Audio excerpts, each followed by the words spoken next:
Fokus melaksanakan serta menyelesaikan sasaran fisik, anggota Satgas juga tidak lupa sempatkan untuk menjalankan tugasnya sebagai umat beragama, di mana umat Islam melaksanakan kegiatan sholat Jumat berjamaah.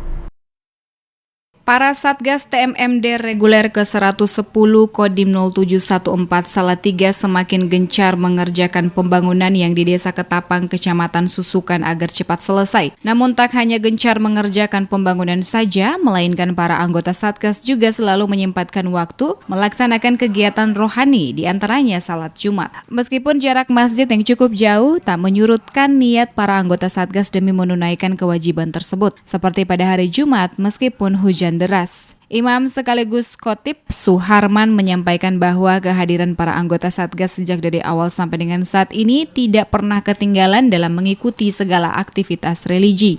Untuk perilakunya itu memang bagus-bagus untuk melakukan ibadah, selalu untuk mengunjungi pengajian-pengajian di tempat-tempat orang punya hajatan, itu sayu ibadah, bagus ya.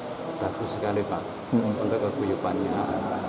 Itu menurut jenengan pengalaman pertama atau sebelumnya sudah pernah Pak seperti ini dalam menerima mereka?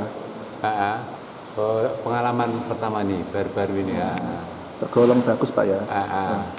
Ya istilahnya itu untuk kemasyarakatan yang berbentuk murid itu ya ternyata menyerahkan tenaga yang semaksimal mungkin untuk membantu mewujudkan jalan-jalan, musola, itu kan sudah termasuk pembantuan yang maksimal bagi warga.